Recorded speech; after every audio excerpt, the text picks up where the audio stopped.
إني أخاذب النصارى في أرضهم لمالك مرسرا إني أخاذب النصارى في أرضهم لمالك مرسرا. أعوذ بالله من الشيطان الرجيم وإني أعوذ بك وذريتها من الشيطان الرجيم ربي أعوذ بك من همزات الشياطين وأعوذ بك رب أن يحضرون. بسم الله الرحمن الرحيم صلى الله على سيدنا ومولانا محمد وعلى آله وصحبه وسلم تسليما. الحمد لله رب العالمين والصلاة والسلام على الهادي الأمين سيدنا ومولانا محمد المكين وعلى آله وصحبه الرضوان والتمكين. Assalamu alaikum. Dopo aver chiesto protezione su Shaitan e sulle suoi figli e suoi demoni, e dopo aver pregato sul profeta Muhammad sallallahu alaihi wasallam, il Sheikh vi saluto tutti insieme. bokki jullit yi, bokki taalibe yi, bokki dëkkandoo yi, ñu ngi leen di nuyu te di leen jot li mbégte mu ñu am ci teewaay bi fii. Il Sheikh disse che dopo avervi salutato tutti con tutti gli onori, vi fa presente della sua soddisfazione, della sua felicità di essere presente in questa assemblea. ndax yéen ji ñu am ci jàppale waa Ansaar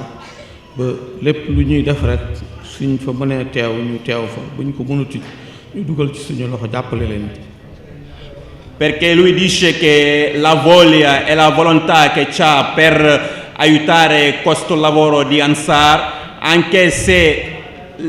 la presenza glielo permette, lui viene. Invece se è in difficoltà di farla, metterà tutte le sue azioni e le sue capacità per fare andare a buon fine questo evento. loolu nga xam ne mooy yéene ji ñu am itam ñu ngi sàkku ci mbooleem bokki taalibe yi fi nekk ak bokki jullit yi ni ko suñu kilifa bëggee muy Sëriñ Muntaxa ci lépp luy yëngute doon luy jëm ci lislaam rawatina ci yoon wi rawatina ñu demee ni ki ñoom ñi képp ku ko mën rek nga dugal sa loxo ci jàppale leen ak taxawu leen ndax lu ñu ciy def moom ci yoon wi moom la warte ñoo ko fi nekkal su ko defee ñi gën a jege ak ñoom rek ñu di leen jàppale te di leen taxawu tey toppatoo itam yi nga xam ne nii mooy seeni yitte ak seeni bëgg-bëgg ñu koy taxaw di ko xam su ko defee di ko jotal ba kilifa yi mën ci jot ba di leen ci jàppale. Il Sheikh dice che seguendo la sua volontà proprio e la volontà di Sheikh Muntaqa, che è il califfo generale del Muridismo, lui dice che tutti cari fratelli musulmani e murid dobbiamo fare il massimo senza risparmiare nessuno sforzo nell'aiuto di questa comunità new convertiti e di esserli vicini, sapendo loro difficoltà, loro problemi, e cercare al massimo di farla sapere, così arriva al livello più alto per poter far arrivare il massimo di aiuto. am nañu mbégte loolu itam ci bi ñu ñëwee fekk fii lu bokk ci Cheikh Mouhamadul Mourtala ndax yéen ñëpp xam ngeen ni yëngutu yi ak taxawaay yi génn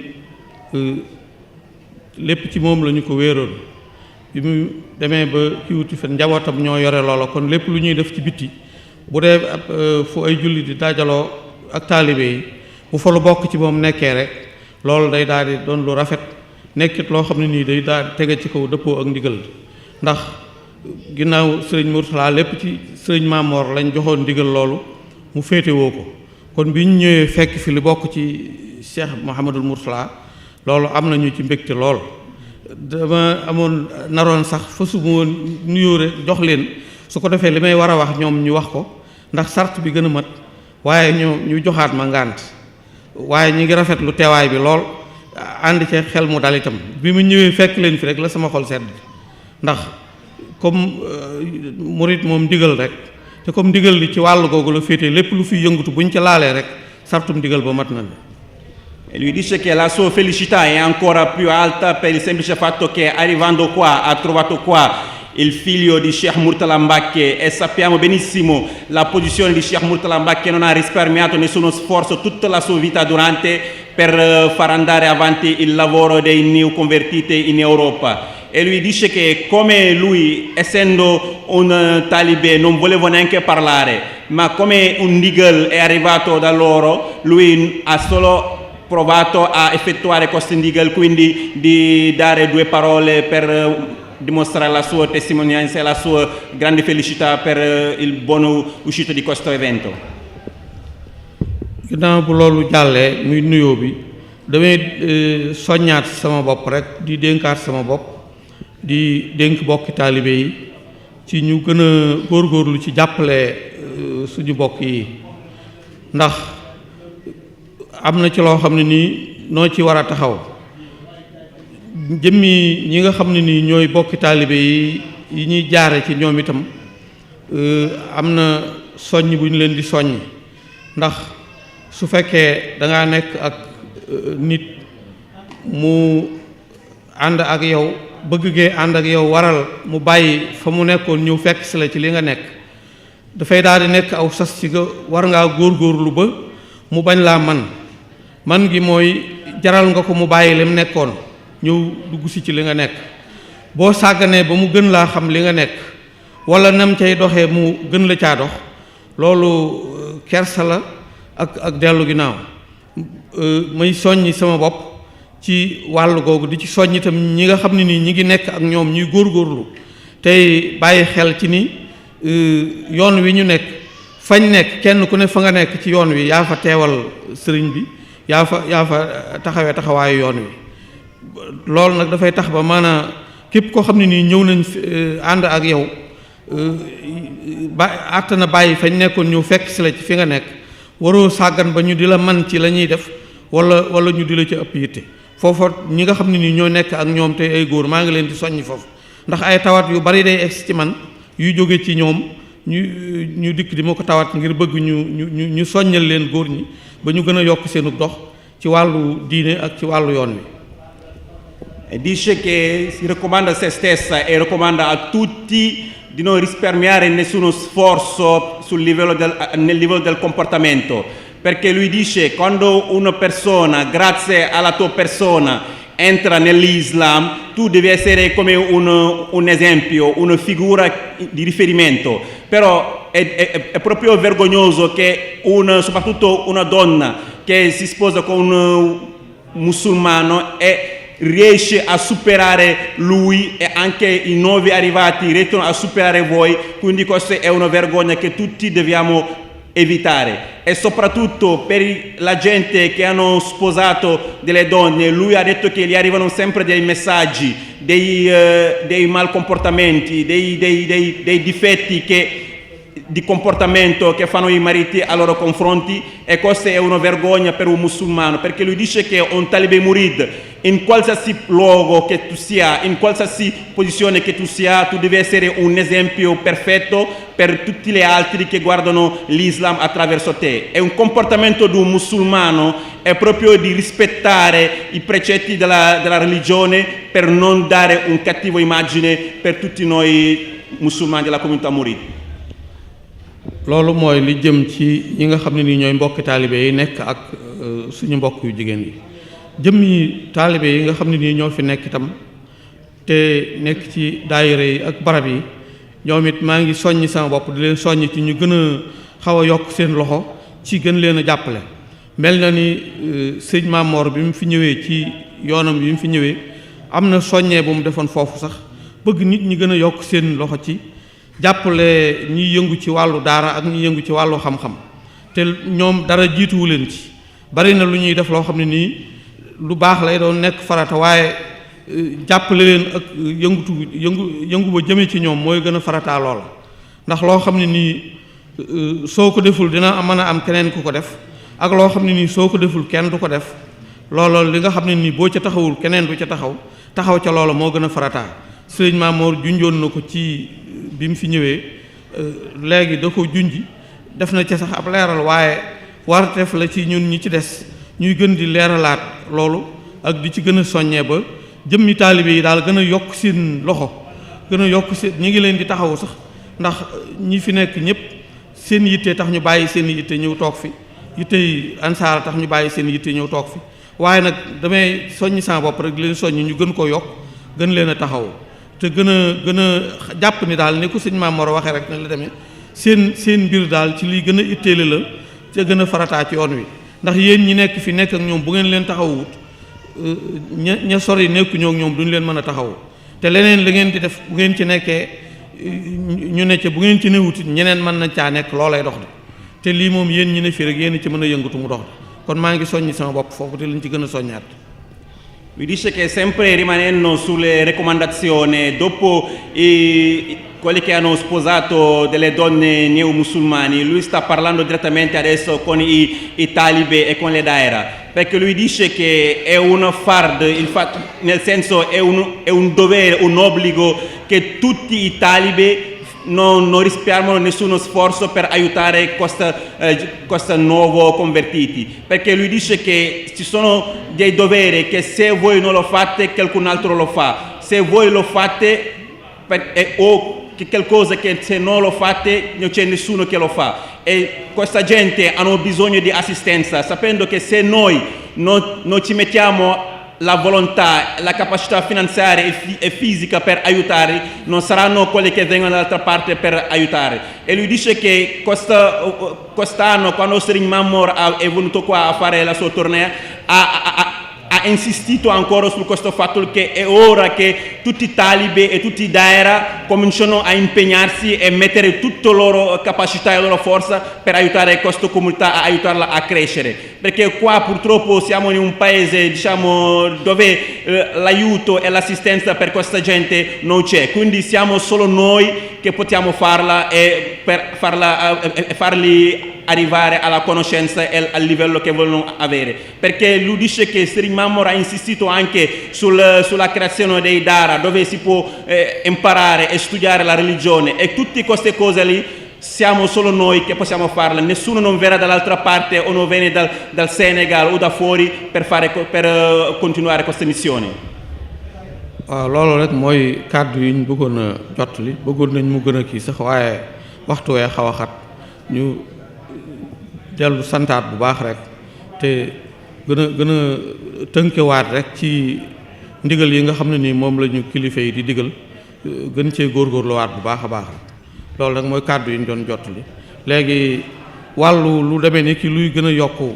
seen xam-xam ci wàllu lislaam ak lu leen di jàngal ak yooyu nag ñu ngi ci doon yëngatu sax am na mbokkum taalibe moo xam ne nii daaw bi may ñëw ci kii bi moom laa àndaloon sax waaye dafa mel ni dafa am tuuti ay téq-téq ba moo tax bi may jokkoog moom xam naa ni ñu ànde woon daaw ñëw bokk teew fi jàppandiwut waaye muy sëriñ Mahmadan Mbàkke am na yéene lool ci jàppale leen ba am na loo xam ne ni jot naa cee waxtaane ak moom ba yaakaar naa du ñàkk mu def ci ay taxawaay di yéeneem sax moo doon bu may ñëw tey ñu ànd waaye dafa xaw a am gàllankoor ndax lu demee nii daa am ñu koy def fa mu nekke loolu moo ko gàllankoor waaye waxtaan naa ak moom ba fas yéene daal jàppale daayira Ansaar bu baax a baax ci lu jëm ci lu leen di gën a xamal seen diine ak lu leen di gën a xamal sarti yoonu murit wassalaamu aleykum wa rahmatullahi taala wa barakaatu. Mi ha detto come ultime parole, dopo non voleva anche andare parlare di più, ma come il tempo è proprio stretto, lui si ferma lì. Però dice che dobbiamo cominciare a creare dei progetti per aiutare la Daira Ansar, e lui dice che ha già iniziato a fare delle cose, dei progetti per poter aiutare, e questo lo stava facendo con Serigne Mahmadan Mbacke, che doveva essere presente, ma purtroppo c'è stata un'altra attività simile a questo in cui lui è presente. Hanno già definito un progetto per poter aiutarle sul livello della conoscenza e dello studio. Quindi lui sta esortando tutti a manovrare e a fare degli sforzi per poter far andare a buon fine questo progetto. Per questo è il nigel che hanno ricevuto dei nostri Kilif, nel senso di Sëñ Muntaxa e tutti gli altri. Quindi sta chiamando tutti a manovrare e a fare più sforzi per far andare bene questi progetti. Assalamu alaikum wa rahmatullah.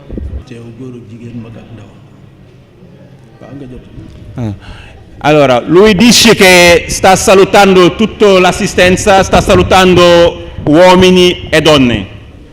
ñuy jiital ci nuyoo bi ki fi nekkal yoonu murid muy Serigne Mountakha. E su questo saluto mette in primo piano Serigne Mountakha, che è il califa generale del muridismo. ñu di ci teg itam ki nga xam ne moo fi nekkal Cheikh Mamadou Mourtada muy Serigne Mamor. E su questo saluto mette anche il califa di Serigne Mourtada, che è Serigne Mamor Mbacké. di ci teg suñu rakk yi ñu feggool muy Serigne Cheikh Abdou mi ak suñu doomu bàjjen suñu mbokk suñu lépp suñu xarit di kuy dundal diine muy Serigne Abdou Salam Diène kàddoom rek daanaka mënoon nañu ca yem. E su questo saluto mette anche suo fratello Serigne Abdou, mette anche suo marito, suo amico, suo fratello, suo sheikh Serigne Abdou Salam, che solo sue parole potevano bastare. ak sëñ Fallou Mbacké mi kilifa yi fi nekk yëpp rek bawuñ kenn. Anche Serigne Fallou Mbacké e per non sbagliare tutti questi sheikh che sono qui presenti. ak jawrin sëñ Mbaye Guèye Mbaye. E nostro jawrin Serigne Mbaye Guèye Mbaye. du ñu fàtte mukk Serigne Saliou mi nga xam ne moo daan ànd ak yéen liggéey bi ca léegi mu nekk ca Sénégal. Senza dimenticare Serigne Saliou, che era sempre presente per questo lavoro e adesso che si è stabilito in Senegal. su ko defee nag yéen ñi nga xam ne yéen a tuub bokk tey ji ci diine ji di diine l'islam. Per quale motivo voi che siete tornati all'Islam santaat leen yàlla bu baax. dovete ringraziare ancora Allah subhanahu wa ta'ala, ndax day mel ne rek ci àdduna ni ñu ko mën a misaale maanaam diine yépp diine la waaye nag diine l'islam mooy diine ji yàlla tànn. Come lui lo può spiegare, tutte le religioni sono religioni, ma la religione che ha scelto Allah subhanahu wa ta'ala è la religione islamica. mel ne tey njiitu réew yi fi jiitu woon rek nga nekk ci jamono bi ca ne da ngay àttewu ci seen nguur ci seen jamono ca fekk ñoom seen jamono weesu na noonu itam la maanaam diine yi fi jiitu woon dafay nekkoon nekk ni mu waroon nekkee waaye nag bi yonent bi sallallahu alayhi wa sallam ñëwee ba àdduna yi tukki nag diine ji nga xam ne mooy diine l'islam mooy diine ji yàlla nangu. E per fare uno paragone, per spiegare più le sue idee, è come se forse un re e un presidente nel suo regno aveva stabilito delle leggi e dopo che loro si sono andati una persona va avanti a applicare le leggi delle persone passate. È come la religione islamica è l'ultima religione e sono la parola di Allah subhanahu wa ta'ala, è la sintesi di tutte le religioni, che invece di seguire l'Islam andiamo avanti a seguire una religione che è già passata. suñ borom buur bu bari yërmande la waaye ndax am na ñoo xam ne sax woote bi àggul ci ñoom mën na leen yërëm ndax lu mel noonu waaye képp ku woote bi àgg ci yow rek bokk ca moo gën a dal xel. Perché lui dice che Allah subhanahu wa ta'ala è misericordioso, perché magari potrà perdonare la gente dove la chiamata non è arrivata a loro, ma per a chi il messaggio è già arrivato dobbiamo fare il massimo sforzo di entrare in questa realtà. su ko defee nag suñ la laajee ne la lan mooy muridisme ne leen rek mooy jullit bu dëggal rek mooy muridisme. Quindi se ti chiedono cosa vuol dire il muridismo, potete semplicemente rispondere: il muridismo è un musulmano che sta vivendo realmente la religione islamica. suñ la laajee ci tënk rek lan mooy jubluwaayu muridisme ne leen jàmm ak liggéey rek mooy jubluwaayu muridisme. Se ti chiedono cosa sono le basi del muridismo, puoi dire il muridismo è pace e lavoro. rek amul leneen. Solo pace e lavoro, non c'è altro. ki nga xam ne mooy Cheikh Ahmadou Bamba. E per quanto riguarda Cheikh Ahmadou Bamba, di sunu yaakaar tey ak ëllëg. che è nostra speranza per oggi e domani, yóbbu nañ ko juróom-ñetti at yu manqué tuuti. Vi hanno portato per 7 anni che mancano un poco. xam ngeen ne loolu daw na yaram. Sapete, questo è una grande tristezza. gisatoo say mbokk gisatoo say njaboot gisatoo sa dëkk gisatoo sa réew loolu yëpp ñu yóbbu ko juróom-ñetti at yu manqué tuuti. E non vedi più tua famiglia, non vedi più i tuoi figli, non vedi più i tuoi parenti e ti portano via per 7 anni e mezzo, quasi poco a arrivare a 8 anni. lu ne def nañ ko ngir jël bakkanam lu metti lu ne def nañ ko waaye ci kàttanu yàlla ak yërmandeem mu delluwaat Sénégal ci jàmm ak salaam. Hanno fatto tutto di tutto per ucciderlo, ma grazie Allah subhanahu wa ta'ala è tornato in Senegal. biñ ko waxee bi ko suñ borom ne loo xam say noon mu ne bu fekkoon nee na noon yi buñ doonati nit wala buñ doonati dara wala nañ ñàkk tey ëllëg ñu ñàkk ko waaye loo xam say noon mu ne kuy mbindeef rek yërëmal kuy mbindeef yàlla na nga yërëm kuy mbindeef. E quando Allah subhanahu wa ta'ala ha chiesto cosa vuoi che facciamo dei tuoi nemici, e lui se diceva che vogliono che siano uccisi, che siano che vivono l'inferno su terra, Allah l'avrà fatto. Ma lui ha risposto: vorrei il perdono per tutta l'umanità. waaye yàlla moo xam ki muy yërëm nag. Però quanto riguarda il perdono e la misericordia, questo lo decide solo Allah subhanahu wa ta'ala. ndax yàlla dafa am ñaari yërmande. Perché Allah ha 2 misericordie. benn bi àdduna ji ñépp la yërëm. Uno è riservato a questa vita terrena, che la misericordia si espande su tutti esseri, tutti creature. lu ne ci àdduna rek ak ñu fi ne rek suñ yërmande àdduna ji muy rahmaan ji dañ ci am seen wàll. E tutto quello che vive su questa terra entra in questa misericordia di Allah subhanahu wa ta'ala, che è Ar-Rahman. ba ci suuf si sax su amutoon wàllam ci yërmande ji mënta dox lu mat ñaari fan ca tàkkul. Même anche questa terra, se non entrava in questa misericordia, non può andare oltre 2 ore senza esplodere. ba ci milliards yi galaxies am ak yeneen lu ñu xam ak lu ñu xamul lu ndëldëm léegi lu leer lépp amu ci dara loo xam ne day am maanaam yërmande suñu borom rek moo ko fa bàyyi. Anche tutte le galassie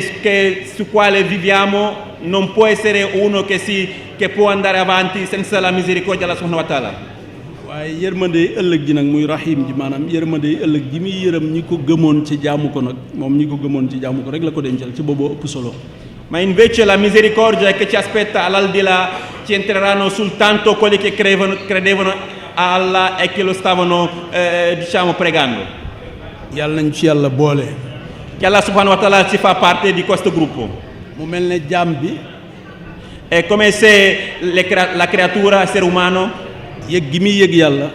il fatto che senti Allah subhanahu wa ta'ala, ak yëg gi ko yàlla di yëg. e il fatto che Allah subhanahu wa ta'ala lo sente, ak bëgg gi muy bëgg yàlla. e l'amore che ha verso Allah subhanahu wa ta'ala, ak bëgg gi ko yàlla di bëgg. e l'amore che Allah avrà verso di lui. lépp dafa wute waaye bëgg gi yàlla di bëgg jaam bi nag moo ëpp solo yàlla nañu boole ci ñim bëgg. Tutto diverso, ma l'amore che Allah subhanahu wa ta'ala ha verso l'essere umano è più grande e più forte. Preghiamo che Allah subhanahu wa ta'ala ci ama. mandargam ne suñ borom bëgg na la nag mooy nit ki sax ci li mu bëgg ca bàyyi li mu tere ca sax ca. I segni che ti fanno sapere che Allah subhanahu wa ta'ala ti ama è il fatto di rimanere nelle precetti della subhanahu wa ta'ala e evitare tutte le cose che Allah subhanahu wa ta'ala ha vietato.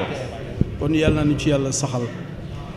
Preghiamo che Allah subhanahu wa ta'ala ci mantiene in questa via.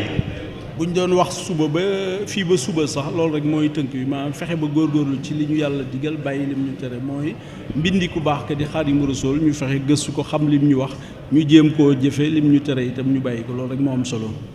Potevamo parlare fino a domani, ma 2 cose sono la base della fede islamica, e di evitare quelle che ha vietato Allah subhanahu wa ta'ala e di applicare quelle che ci ha detto Allah subhanahu wa ta'ala. ñu ngi rafet bu baax ci seen taxawaay ak seen teewaay ak seen cofeel ci diine ji ak ci yoonu Xaadimu Rasuul bi ñu ne yoonu Xaadimu Rasuul bi nag yoonu lislaam mooy yoonu lislaam rek. Dice che siamo contenti della vostra ritorno all'Islam e della vostra scelta della via di Cheikh Ahmadou Bamba, che non è altro che l'Islam. lu baax nag du yomb ci njàlbeen gi kon lu mel nii na ngeen ci sax ca góorgóorlu ci rek mën naa dem ba fépp fu bis di àgg mu àgg fa ca jàmm ji nga xam ne Xaadimu Rasuul daf ko daf koo yor maanaam daf koo boot daf koo wone jàmm jooju maanaam ñëpp dañ ko war a xam képp kuy doomu aadama wala képp kuy jullit rek ak ku dul jullit sax dafa war a xam jàmm jooju nga xam ne moom la Serigne Touba yor ànd ak moom di ko dox su ko defee loolu day am njariñ ci humanité bi yëpp maanaam wane gi daal waaw wane gi. Dice che l'inizio non può essere difficoltoso, ma con il tempo vedremo che arriveremo al livello che tutti possono arrivare e dobbiamo fare il sforzo di far vedere a tutti la pace che sta chiamando Cheikh Ahmadou Bamba, che non è altro che una pace universale. jàmm jooju nag nga xam ne moom la jéggal ay noonam ba noppi di dox ci jàmm di ko wax di ko di moo ko may li mu am ci àdduna bi tey jii Serigne Touba dafa universel foo dem ci àdduna bi rek fekk fa mbooloo mu koy liggéeyal mu ànd ak pas-pas boo demoon ba Fuuta nga dem ba Saalum nga dem ba Allemagne nga dem ba Amérique foo dem ci àdduna fekk fa mbooloo yu koy liggéeyal yu ànd ak pas-pas loolu moo ko may nga xam ne fu ne ci àdduna murid mën na faa yëngu nu mu ko neexee ci du fa am benn jafe-jafe jàmm jooju rek la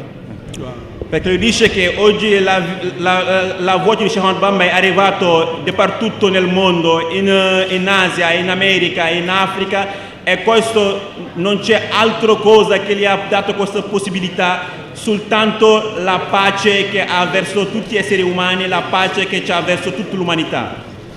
ab murid daal du tooñ ca ku ko tooñ mu baal loolu daal mooy murid bul tooñ ca ku la tooñ baal ko ngir jëmmu yàlla ndax suñu kilifa dafa baale woon kon ab murid daal du tooñ ca ku ko tooñ na la baal nañuy dox ci loolu di sant ñëpp nag di gërëm ñëpp di ñaan lii yàlla na ko yàlla def yiwu àdduna ak wu alaaxira ful ko njariñ àdduna ak yu alaaxira yokk bu baax xéewal ak tawfeex ak jàmm jërë ngeen jëfati ñu ngi nuyu ñëpp di sant. mbokk yi ñu ngi leen di nuyu lu bare bare di leen ziyaare bu baax di jiital ci nuyoo bi ak ziyaar yi sang su tedd si fi nekk bu ñu ci jiitalee sëñ maam Cheikh Anta moom Cheikh Mourtala sëñ Abdou Salaam ak sëñ Abdou Mbacke moom sëñ Mourtala sëriñ Silla sëriñ Fàllu Mbacke ñu ngi leen di nuyu ñoom ñëpp di leen ziyaare bu baax di am mbégte bu baax a baax ci bokk gi ñu bokk ak ñun liggéey bi di ñaan suñ borom dolli leen ay tawfiix bi jaay Rasulullah sallallahu alayhi wasallam di nuyu jëwriñ yi ak mbokki taalibe yëpp sëñ Mbaye Guèye Mbaye ak daayira bi mu jiite ak ñi mu ko àndal ñëpp góor ak jigéen mag ak ndaw ñi leen di nuyu bu baax a baax di leen ziyaare bu baax di am mbégte bu baax a baax ci liggéey bu rëy bu màgg bi ñu indi fii xam naa kàddu yi moom du kàddu yi lenn lu dul ndigal yu ñu jox rek ci am leeral yu ñuy leeral ci ku bëgg a jàpp ci liggéey bi noonu ko sëñ Abdou Salaam doon waxee léegi te muy lu jaadu di lu war loo xam ne jullit ñi fi teew ñëpp ñoo ko war a ñoo ci war a jàpp ndax lii liggéeyu lislaam la ndax mbooloo mu toll nii ñi ci ëpp di ay soxna dëkk ci réew mi bàyyi seen diine ñëw ci lislaam ñoo leen war a jàpp ñoo leen war a jàppale lépp li war ci ñoom nun la war kon nag incha allahu taala ñuy ñaan mbokk yëpp ñu futteeku ci kenn ku ci nekk loo man ak loo mënul nga def ko jàppale leen ba fañ bëgg a egg ñu egg fa te ñu am bañ a am benn jafe-jafe incha allahu taala ñu ngi siyaare mbokki jullit yëpp xam nañ ni ñëpp fi teew sëñ Ahmed Ñaa mi ngi fi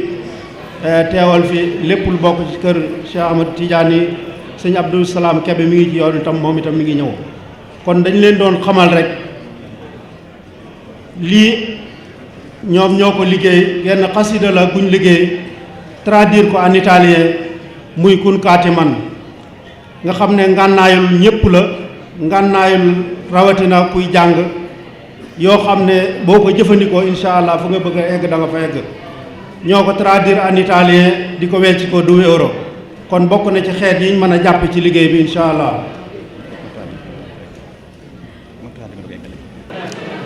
asalaamaaleykum wa rahmatullahi taala wa barakaatuhu.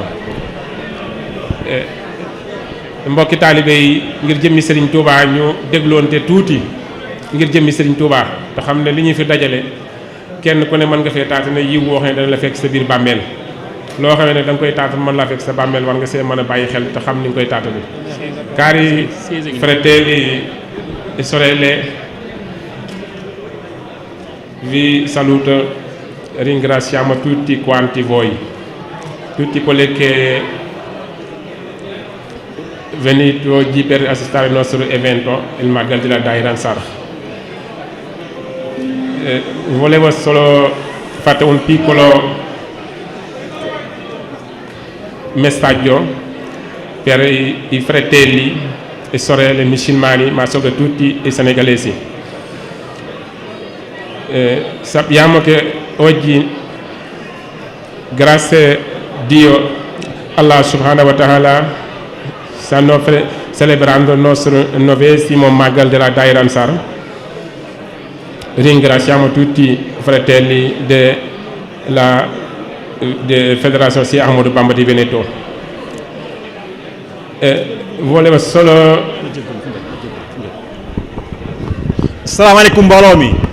ñoo ngi jéggalu bu baax waaye ngeen dimbali ñu parce que bu ñu ñëwee fii daam lu ñu fi fas yéenee taataan si ñëw ñu fi ngir commentaire ñëw ñu fi ngir ay business ñëw ñu fi ngir leneen ñoo ngi ñaan ngir yàlla suñu borom ngir jëmmi Sëñ Tuubaa mi tax ñu dajaloo fii di war a wane l'islam te l'islam dafa am loo xam ne boo koy wane da ngay ànd ak moom moo di yar ak teggin te yoonu diine ku bëgg jëm àjjana boo yorul yar ak teggin doo fa egg. ñoo leen ñaar ngir yàlla suñu borom bu ñu amee lu muy waxtaan nga génn nga waxtaan ko pare nga dellu si ngir li ñu bëgg annoncé li ñu bëgg lancé mën a jàll ngir yàlla te nit wax dëgg fa yàlla boo nekkee nit ànd ak say nopp bu ñu la waxee benn yoon bu nekkee am nga tuuti ak jom waroo taxaw di ñu la koy répété di la ko répété ngir yàlla nekkuñu ay bàyyi ma nekkuñu ay ginaar nekkuñu ay nganaaw ñun ñëpp ay doomi aadama lañ ñoo ngi leen ñaan ngir yàlla ngeen déglu barke Sëñ Tuubaa.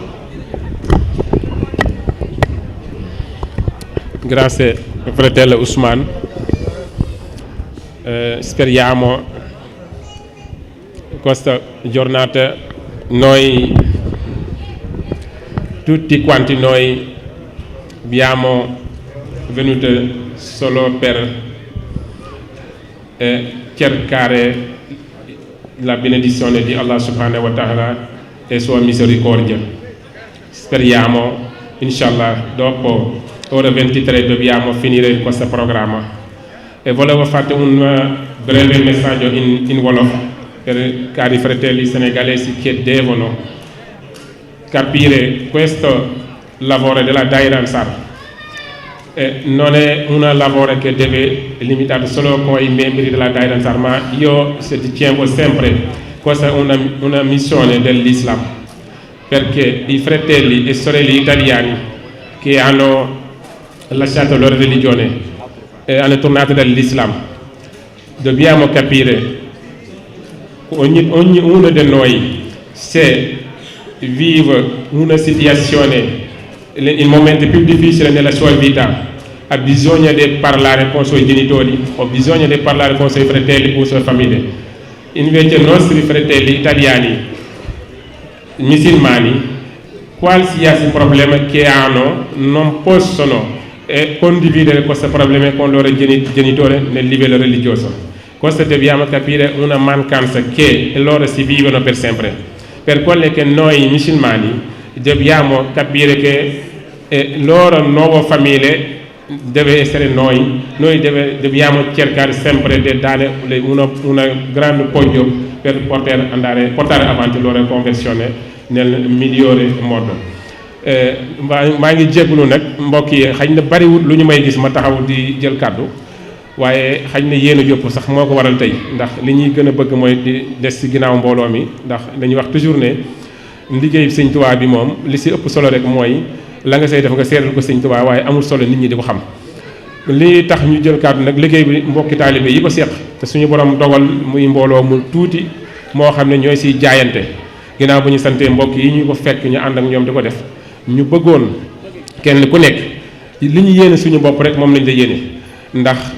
xaj na baaxoowul ñu taxaw ci mbooloo di am wax yenn yi waaye tey day bisum xéewal di bisum ngëneel ndax soxna sii doon tuub suñu borom dafa dogal màggalu Tuubaa daaw la ànd ak soxna suñuy wax Monica doon ko gunge muy ñëw di tuub si keroog bi mu tuub Monica tuubee ba noppi sëñ Cheikh Ndindi tuubal ko bi ma njëkkee toog moom laa ne ko xam naa ne yow da nga tuub da nga doon ab jullit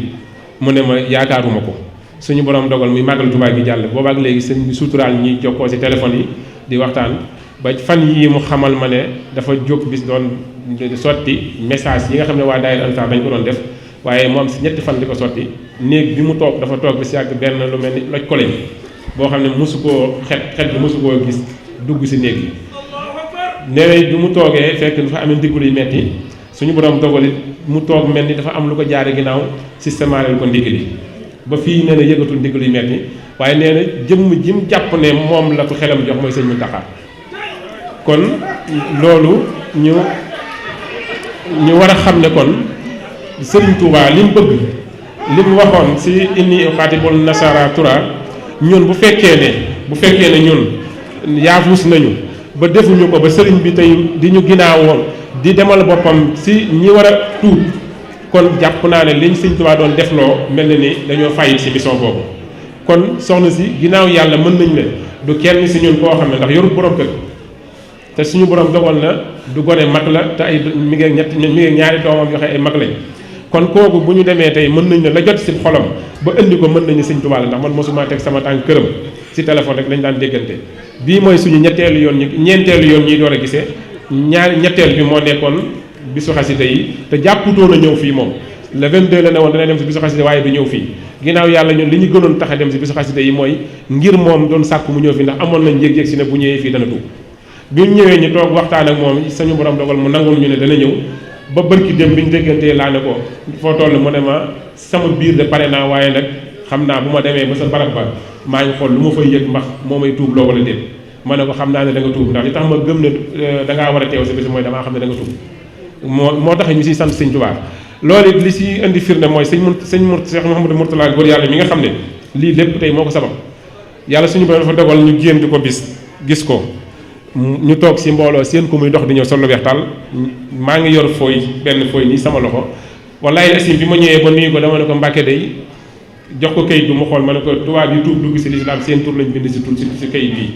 wallaay asim dafa ne ma ñii ay jullit lañ ma ne ko waaw ma ne ma ji jëf de yàlla yëg na ko képp ku tuub dugg si diine ji daayira bi dañoo jaayante ne kenn du laaj benn dërëm màggal gi itam amul si benn italien boo xam ne laaj nañ ko benn dërëm bu mu siy contribuer ndax dañoo xam ne ginnaaw suñu borom bi muy lim asaka dafa lim juróom-ñett te moo ko limal boppam te juróom-ñett ñooñu boole na sa waj aji tuub ji kon ñu ne mënuñoo xam jàng si alxuraan loola ba noppi wëlbatiku di jëf lu wuuteeg loola comme alxuraan dafa dig la ñu jox leen joxatuñ leen kon waruñu leen a laaj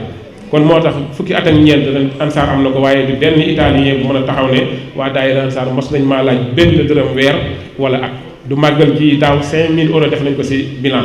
ren jii jàpp nañu da ko te si taalibe Sëñ Tuubaa yi donc lañ ko yaakaar kon lu si waaye mën a barkeeloo ñu jaayante ko ngir mën koo yéwee ne leen liggéey bi man see teral itam njabootu Sëñ Tuubaa ji fi ne di wax ñi nga xam ne damaa bokk ak ñoom Daaru Salaam may waxin ne am na loo xam ne ni itam jaayante googu it bu ma sañoon ñun ñoo say gën a fës ndax soxna si doon tuub suñu borom dogal na soxna Anta Njaay Mbàkke lañ ko jox aw tur ndax li ko waral it mooy soxna sii mu doon gunge muy tuub bi mu tuubee se maam jaara lañ ko tudde te ñoom ñaar bi ñu xamante yàggul waaye seen diggante raw na ñu bokk ndey ak baay moo tax it ñu xamal ko ne ko comme soxna Anta Njaay Mbàkke nam doon dundee soxna jaara nekkutoon ay wujju waaye dañu doon dund loo xam dañ ko doon wan àddina moo tax it ñu jox ko turu soxna Anta Njaay Mbàkke kee di maam jaara moom mi soxna Anta Njaay Mbàkke maa ngi jéggulu nag si guddal gi mbokk. Come dice Papa Francesco, siamo tutti uguali, non dobbiamo guardare il colore e spero di vedervi ancora. Un grazie infinite anche da parte del parroco e buona continuazione. Grazie. Grazie a te, grazie. Chiudere gli occhi, grazie a tutti per il grande esempio che date ogni giorno e il vostro impegno. Ai nostri figli dobbiamo lasciare un mondo migliore di come lo abbiamo trovato. Spero nel vostro aiuto. Che Dio benedica ognuno di noi. Buona vita a tutti. Loris Mazzorato, mio marito. Io volevo anche ringraziare, qui c'è Anita e scusate Ilaria, la nostra bambina di 16 mesi, che l'ultima volta quando avevo il pancione abbiamo pregato tutti insieme per questa creatura meravigliosa. Grazie di cuore. Grazie anche. Grazie. Okay. Grazie mille Giorgio. Bismillah. No, dicevo, mi hanno detto di dire due parole per testimoniare l'aiuto che ci ha dato suo marito negli ultimi 10 anni. Tutte le sale dove facevamo delle preghiere, Magal era sempre disponibile. Suo marito fa parte di noi li consideriamo come un talib di Sheikh Ahmadou Bamba. preghiamo per la sua famiglia. Grazie mille. إني أخاذب النصارى في أرضهم لمالك مصرى إني أخاذب النصارى في أرضهم لمالك مصرى